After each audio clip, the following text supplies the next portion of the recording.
Native American flutes were often used for chording instruments. Okay, and you probably heard the story that Scott told about that. And often, a lot of the old Native American flutes were actually lost to history because after a young man was wed or married, he was required to actually go bury his flutes and never play them again.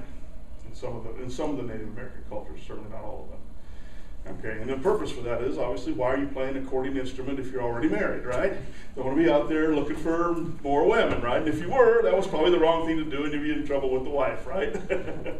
So that was one thing that happened. But also, you know, as the Europeans, you know, populated the area, they actually misunderstood the uses of the Native American flute in the Native American culture, and they suppressed it, you know, pretty heavily suppressed it. And it actually took a couple of Native Americans and a couple of non-Native Americans that kind of helped bring it back from, you know, from extinction essentially, or just about extinction. There were still a few people that were out playing it. But really it was Doc Payne and Doc Tate that brought the Native American flute back. And I will tell you, it didn't really start picking up until the late 70s, early 80s, and even then it didn't really even take off until probably about 10 years ago. It really started taking off, and now you can find Native American flute players everywhere. When Native American flutes, did you talk to them about how they originally were made when they measured their arm? Yeah, right? grandfather tuning. Yeah, how they actually tuned it. Well, oftentimes those flutes would have 2 or 3 good notes. Okay, sometimes they'd have more than that. Sometimes they'd have quite a few. But they weren't necessarily well tuned. Well, long-kin Europeans had put a pentatonic tuning to it, or some have diatonic tunings or major tunings to it, but put a minor pentatonic tuning to it. And now just about anybody can pick this instrument up. That's the difference between then and now, right?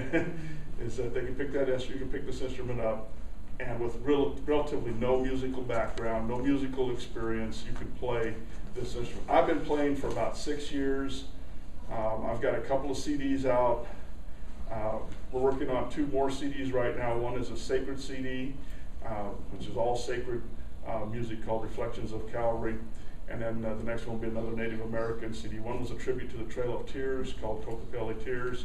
I'll tell you what, when I started playing, everybody had told me, they said, "You're not musically inclined." All my life they said, "You're not musically inclined, you can't play a musical instrument, don't even try."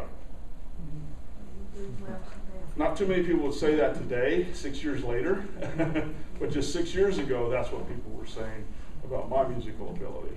Okay. So this instrument really lends itself to people who maybe have thought they are not musically inclined, okay, but would like to pick up a musical instrument. And if you go to our website, which is wonderingbearmusic.com, you'll see a lot of different instruments there besides the Native American flute. That's intuitive type instrument. The Native American flute really lends itself to intuitive playing from the heart, as you say, right? Making music, right? Just whatever it is you want to play. That's some of the most enjoyment that you'll ever get out of anything in life, is just sitting down with yourself, playing music, you know, that is inspired in your heart by the Creator. That's what it boils down to. What about the show? How do you make a living?